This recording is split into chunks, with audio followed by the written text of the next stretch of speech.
Minha gente, 5 dias após ser nomeado ministro da Educação, Carlos Alberto Decotelli vai sair do cargo. É isso mesmo que vocês acabaram de ouvir, vai sair do cargo. De acordo com interlocutores do governo, Decotelli preparou sua carta de demissão, está no Palácio do Planalto, fez uma reunião com o presidente da República, entregou essa carta e o presidente da República, o presidente Bolsonaro, acatou, aceitou, então Decotelli já não é mais ministro da Educação. O agora ministro tinha um encontro marcado com o presidente da Câmara, Rodrigo Maia, no início da tarde de hoje, mas cancelou imediatamente a sua ida ao Congresso minutos antes dessa reunião que eu relatei a vocês com o presidente Bolsonaro. Pessoas próximas do professor Decotelli revelaram ao jornal O Estado de São Paulo que ele reconheceu que a situação era absolutamente insustentável. Isso porque, como já abordamos ontem aqui no 3 em 1, a formação acadêmica de Carlos Alberto Decotelli virou alvo de vários questionamentos.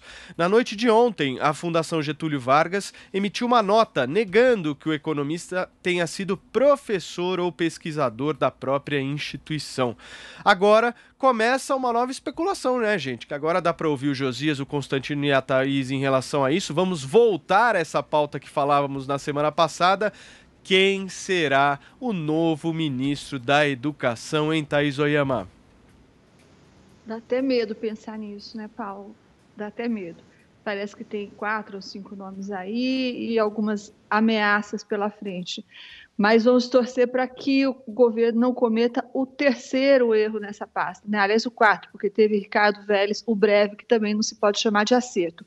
Mas, a essa altura, se livrar desse ministro para o governo é a melhor coisa que ele poderia fazer, se livrar de um vexame desse tamanho, né? E para o ministro ou ex-ministro, do ponto de vista pessoal, também era imperativo que ele saísse agora, porque a cada meia hora surgiam novas informações que destruíam o currículo dele. A gente já sabia que ele não era doutor, coisa nenhuma, já sabíamos também que ele não fez pós-doutorado, isso desde ontem. Aí de ontem para hoje descobriu-se um monte de coisa, que não foram 3 ou 4 parágrafos que ele teria plagiado na dissertação, parece que foi 73% do conteúdo o que foi plagiado, isso segundo um especialista ouvido pela Globo News, que usou aquele software que detecta plágios, 73% do conteúdo sem crédito.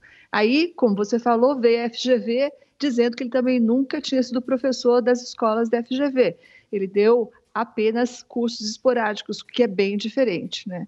Agora, esse hábito, essa é uma informação importante, esse hábito de falsear o currículo vem pelo menos desde que o Carlos Decotelli foi nomeado presidente do FNDE. Vamos lembrar que ele já ocupou esse cargo no governo Bolsonaro, um cargo importante, presidente do FNDE no ano passado. E daí, na apresentação dele no portal do MEC, o portal oficial do governo, portanto, de um ano atrás, a apresentação dele já trazia todos esses dados que agora se revelam falsos. Doutorado, pós-doutorado, Será que ninguém viu isso? Não. Outra coisa, são tantas as informações distorcidas que constam lá no currículo antigo do FNDE, no currículo agora que ele tinha apresentado, e que inclui, inclusive, menções a uma suposta carreira militar.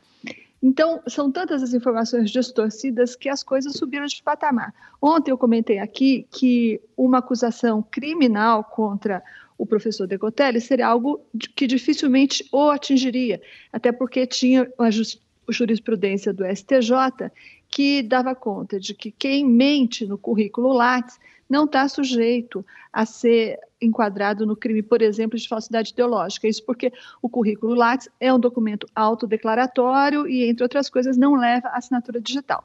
Mas agora, diante de tudo isso, o professor pode estar sujeito não apenas à acusação de falsidade ideológica, como uma coisa pior, como estelionato, por exemplo, se houver indício que ele teve aumento salarial por conta de títulos que ele disse ter e não tinha.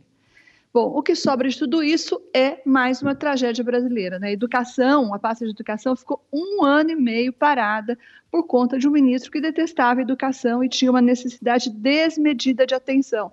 Uma necessidade de atenção que fazia com que ele ficasse postando tweets debaixo do guarda-chuva, postando vídeos dele mesmo tocando gaita e posando na fila do aeroporto, como assim uma prova da humildade dele, né? O ministro na fila do aeroporto, Então, agora, quando a gente pensava que finalmente o trabalho fosse começar, a gente perde 1 semana quase discutindo o currículo turbinado, para dizer o mínimo, de um ministro, ex-ministro, felizmente, que ou é um mitômano ou é mesmo um impostor.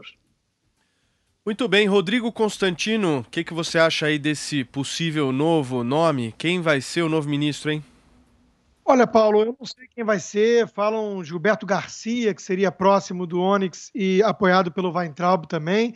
Eu não sei quem vai ser o novo ministro. Eu espero que tenha uma qualificação técnica boa, que foque na gestão, mas que não abandone o aspecto da guerra cultural, ou seja, expurgar o aparelhamento doutrinário ideológico que existe hoje no MEC. Sobre a saída do Decotelli, né, eu acho que é melhor para todo mundo o seu pedido de demissão. Era insustentável, como eu tinha colocado aqui. Pior do que ele não ter os créditos que ele alega ter no currículo é, obviamente, a mentira. Passou por essa pasta já gente como Cristóvão Buarque, Tarso Genro, Aloysio Mercadante, Fernando Haddad, Cid Gomes, né? Então, a pasta aguentou muito desaforo ao longo de décadas, está aí o resultado, né? É preciso dar uma guinada. Eu acho que talvez ele até tivesse essa capacidade, mas não dá para começar mentindo dessa forma. A mentira é muito mais grave em si do que não ter esses títulos, repito. Outra coisa que chama atenção, Paulo, é que houve muito fogo contra o Decotelli vindo da própria ala bolsonarista. Até a Veja constatou isso, né? Por que é importante isso? Porque tem uma turma que diz que existe esse gado, né? Que seriam aqueles que aplaudem qualquer coisa que o presidente, chamado de mito, diz ou fala. E isso não é verdade, isso é uma narrativa. Tanto é que quando escolheram o Decotelli, ele levou chumbo grosso justamente daqueles que apoiam o grosso do governo e o próprio presidente. A ponto de o filho do presidente, o mais ativo nas redes sociais, o Carlos Bolsonaro, hoje cedinho, ter publicado lá uma mensagem enigmática, né? Falando que é preciso pressionar sim, que ele não está o tempo todo em Brasília, que ele faz o possível pelo presidente, pelo governo, mas não dá para salvar o governo sempre, né? E conclamando todos, então, a continuarem a labuta de pressionar como cidadãos, assim como ele, né? E acaba lá que educação em letras garrafais tem limite. Então, é óbvio que não existe essa guinada na educação depois de décadas de aparelhamento, né, essa mudança ideológica, até porque é curioso que todos aqueles que falam que não podemos falar em ideologia são justamente aqueles que querem permanecer com a ideologia vigente e quase hegemônica, mas isso não vai se dar da noite para o dia, né? Então é preciso ter aqui algum senso de pragmatismo, né? Essa batalha é uma batalha que você vence ali, a guerra, na verdade, vai ser vencida a cada batalha, né? Não existe uma vitória definitiva. Nós vimos aí, logo antes de começar o programa, o presidente falando já num tom muito mais ameno, amigável, né, com os presidentes da Câmara e do Senado. Esse é o jogo, né? Então, veja, o MEC é uma pasta com orçamento multibilionário, lotada de interesses ali, não só do Centrão, como da patota que quer manter esse status quo, né, vigente, essa doutrinação toda, e interessa a muita gente, essa fábrica de analfabetos funcionais que temos no Brasil hoje, e isso não vai ser mudado da noite para o dia. Agora, é inegável que é uma das pastas mais frágeis do governo Bolsonaro, como reconheceu o próprio jornalista Guzzo, né? Vem pecando muito aí, eu acho que vem errando, tentando até acertar. O Ricardo Vélez é um caso claro, o próprio Weintraub, em que pese esse estilo meio de fanfarronice dele, que eu mesmo critiquei várias vezes, eu acho que ele tentava fazer esse trabalho ali de expurgar a militância, que é uma parte fundamental dessa batalha, dessa guerra, né? Mas não deu certo. Então, é uma área que vem pecando mais do que acertando. O presidente Jair Bolsonaro precisa olhar com muito cuidado para essa escolha e não durma no ponto, né? O que chama atenção nesse caso do Decotelli é como houve trapalhada ali naqueles que têm que filtrar justamente essa questão do currículo, a área de RH do governo, né? Falhou muito e merecia cair algumas cabeças ali também. Ô Josias, uma curiosidade minha, queria ouvir a tua análise sobre. Você acha que quem fez a indicação do Decotelli, né, no caso os militares, perderam certa credibilidade e o presidente da República agora vai mudar o caminho, agora vai partir para um nome mais da ala ideológica? O que você acha? O presidente ontem estava muito furibundo, né, com esse episódio, mas não me parece que os militares tenham perdido o prestígio como deveriam perder. Alguém deveria perder prestígio com isso, porque o presidente foi submetido ao escracho, ao ridículo, né? Mas digo que ele não deve fazer isso, não deve retirar ou descredenciar os seus conselheiros militares, porque hoje ele está discutindo a escolha do novo nome justamente com esses mesmos militares. E pelas primeiras sinalizações que ele deu durante esse dia, nas primeiras conversas que teve, ele sinalizou a intenção de escolher alguém com um perfil parecido com o do Carlos Alberto Decotelli, qual seja o de conciliador, que tenha credenciais técnicas, que tenha a capacidade de pacificar a área da educação, mas que não traga esse currículo fake, né? Então, aparentemente, o presidente mantém essa intenção. E quem o está aconselhando, ou pelo menos quem o aconselhou durante a manhã, início da tarde, foram justamente os ministros militares.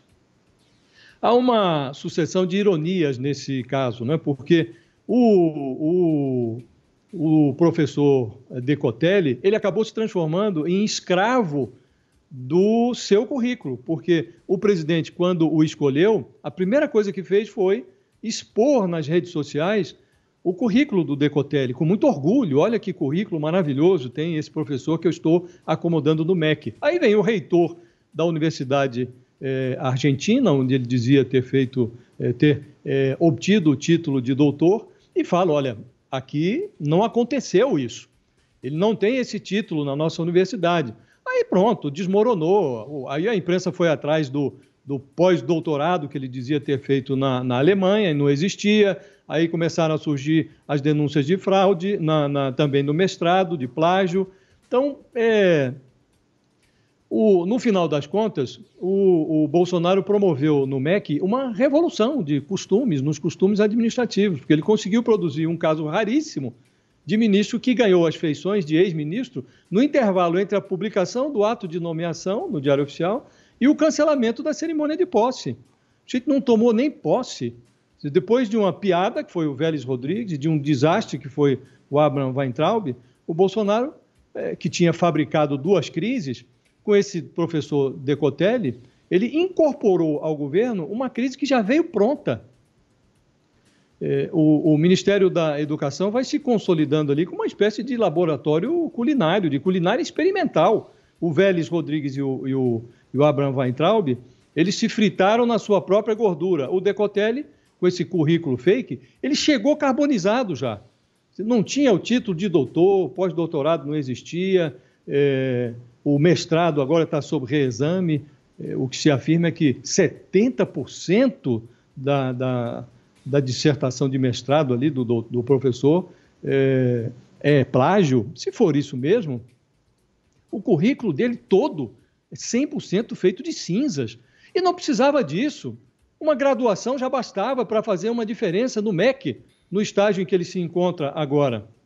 E a diferença entre os descalabros anteriores e esse agora está no apadrinhamento. O Vélez Rodrigues e o Weintraub traziam na testa a marca do Olavo de Carvalho. E o Decotelli chegou à mesa do presidente com o aval dessa ala militar do Planalto. Desde que percebeu que o Bolsonaro trata com naturalidade essa turbulência no setor educacional, as pessoas vêm se habituando com a presença do descalabro numa área tão estratégica. Depois desse esculacho, que é representado agora pelo ministro que desfila pelos corredores de Brasília, a aparência de ex-ministro antes de tomar posse, agora tudo pode acontecer na educação, exceto uma surpresa, né? O mais surpreendente de tudo foi o presidente ter imaginado, na noite passada, que o professor Decotelli poderia ainda ser ministro.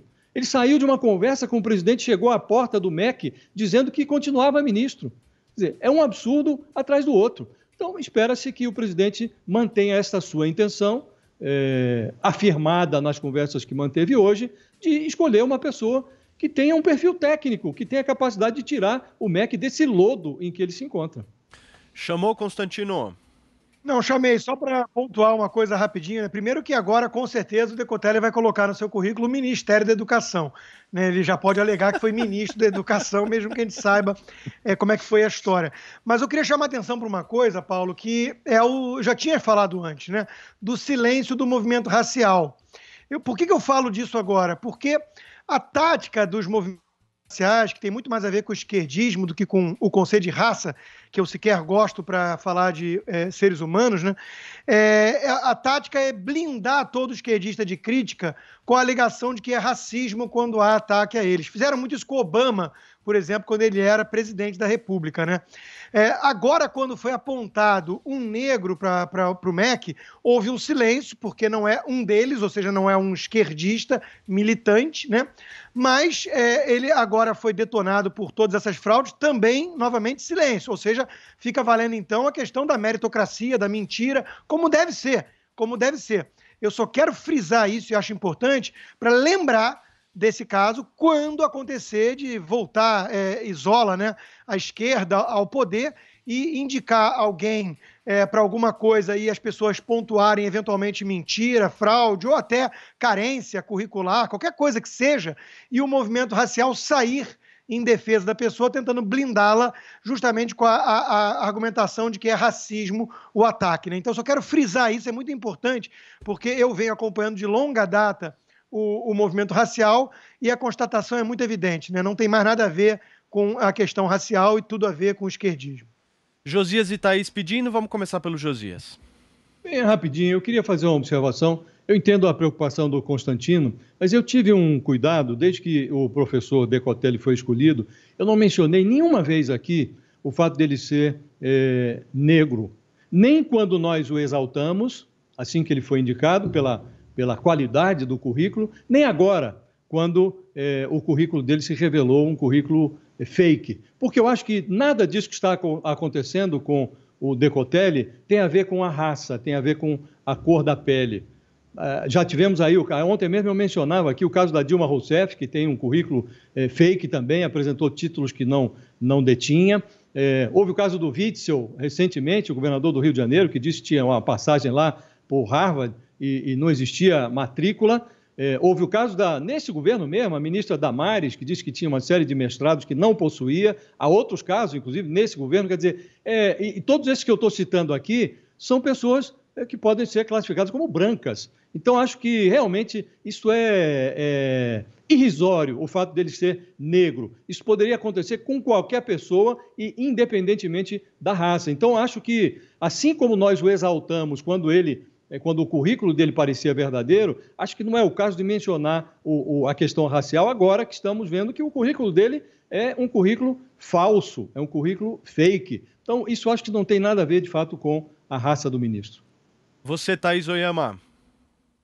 Eu ia dizer mais ou menos o que o Josias disse, e dizendo que era também o que Constantino disse, só que com outra abordagem. Eu aplaudo os movimentos negros por não terem feito nenhuma manifestação, nem de apoio, nem de desapoio ao ministro. A primeira, quando ele entrou, o fato de eles terem ficado em silêncio significa só que era uma reiteração, um reconhecimento de que o ministro estava sendo alçado ao cargo, não pela sua cor, mas pelos seus méritos. E agora, quando ele está deixando o cargo, sendo expelido do cargo, ele também não está sendo expelido do cargo nem pela sua cor, pelos seus deméritos, pelas mentiras que ele pronunciou. Então, fizeram muito bem os movimentos negros de não levar isso em conta, e ao contrário do Constantino, eu acho que isso é elogiável. Vamos lá, Constantino. É que eu acho que meus colegas não entenderam muito bem meu ponto. Eu acho que não deveriam levar em consideração a questão racial. O meu ponto é justamente que levam quando é para blindar erros de esquerda, né? Por exemplo, aquela professora que virou até filme lá, Joana Dark, que diz que tinha a extensão em Harvard e tudo mais. Ou no caso do Obama, como eu mencionei. Quem acompanha, por exemplo, o Frei Davi dos Santos, da Educafro, sabe exatamente do que eu estou falando. Existe, inclusive, uma cobrança por mais negros em ministérios, mais negros não sei aonde. É justamente o foco no aspecto racial, o que não deveria ser a questão aqui, né? Nós julgamos com base na mentira ou não, e assim deve ser. Eu chamava atenção apenas para o fato de que quando é a esquerda, aí há uma blindagem sob a desculpa de que você está atacando por racismo. Era esse o meu ponto. Mas só para citar mais um na lista aí que o Josias vinha dando, né? Questionado sobre pós-doutorado no currículo, Alexandre de Moraes diz que foi erro da secretária. Isso aí é uma notícia de 2017. Aliás, cuidado com essas secretárias do Supremo Tribunal Federal, né? Outro dia tivemos um ministro aí que curtiu, sem querer, uma mensagem golpista. Essa turma anda fazendo muita coisa sem querer. Josias.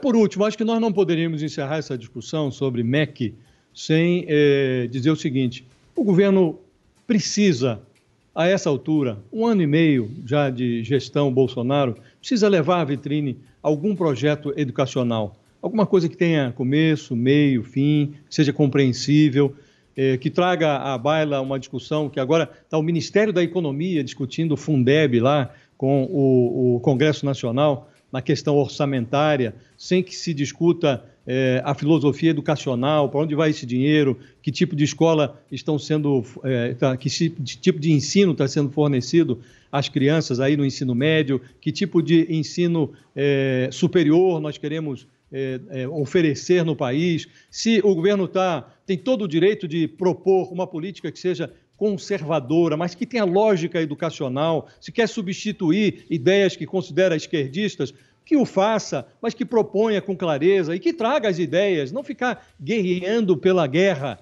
Tem que trazer ideias, discuti-las, aprová-las, fazer acordos que permitam que essas ideias se transformem em realidade. Não dá mais para, depois de 1 ano e meio de governo, de perda de tempo no MEC, uma área tão estratégica, o presidente não acordar para essa realidade. Ele precisa pacificar esse ministério, botar ali alguém que tenha capacidade de articulação para colocar um projeto qualquer na vitrine, algo que possa ser debatido e implementado.